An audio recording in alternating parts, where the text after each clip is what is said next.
Bonjour et je suis heureux de vous retrouver pour ce pour aujourd'hui. Je voudrais partager avec vous la vie d'un homme pour qui sa rencontre avec Jésus va littéralement le changer, le transformer.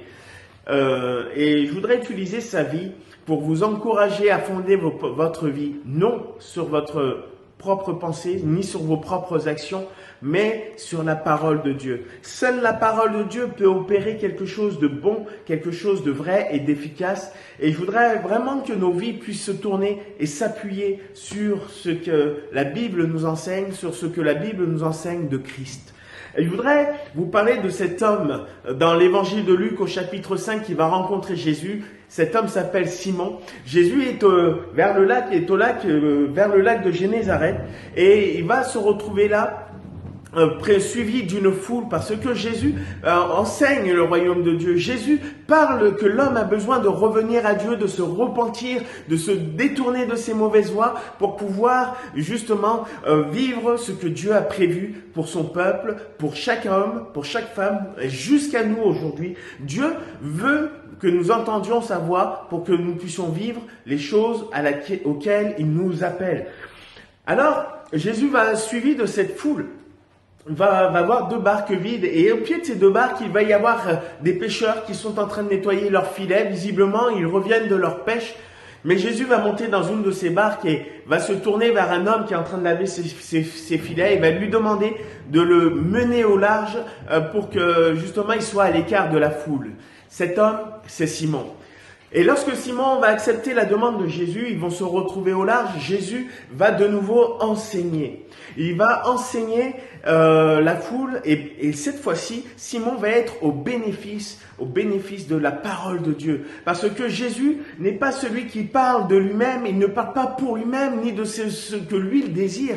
Mais lui-même, Jésus va dire, et c'est dans l'évangile de Jean qu'on peut retrouver au chapitre 6, il va dire « Je suis descendu du ciel non pour faire ma volonté, mais pour accomplir les œuvres de celui qui m'a envoyé. » Jésus parlait du royaume de Dieu et tout comme aujourd'hui, il est important que notre vie recherche le royaume de Dieu.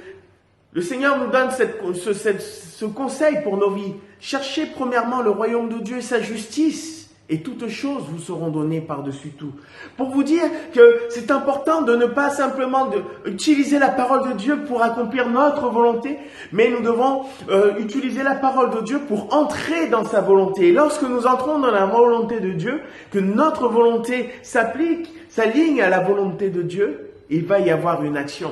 Simon va entendre la parole de Dieu et après ses enseignements, Jésus va donner un ordre à Simon. Il va lui donner même une suggestion. Il va lui dire, va en pleine eau. Va en pleine eau et jette les filets pour pêcher. Mais Simon a pêché déjà toute la nuit sans rien attraper. C'est un pêcheur, c'est son métier. Il est expérimenté, il sait ce qu'il fait.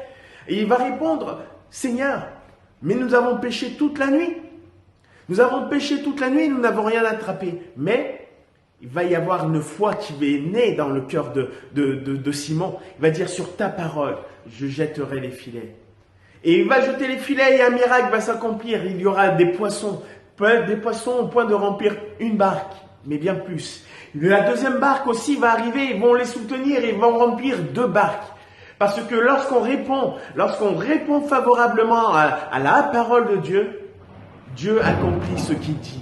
Alors, je voudrais vous encourager à être comme Simon. Parce que Simon, suite à cela, sa vie va complètement changer. Il va abandonner ses barques, il va abandonner ses filets, il va suivre Jésus. Et cet homme va devenir l'apôtre Pierre. Aujourd'hui, réalisez que la parole de Dieu, c'est un socle pour notre vie, pour nous conseiller, nous guider, nous diriger, mais aussi pour accomplir de grandes choses dans nos vies, aujourd'hui, pour vous. Alors que le Seigneur vous bénisse à l'écoute encore de sa parole, dans vos temps de prière, dans vos lectures de la Bible, que le Seigneur vous bénisse et accomplisse encore son œuvre.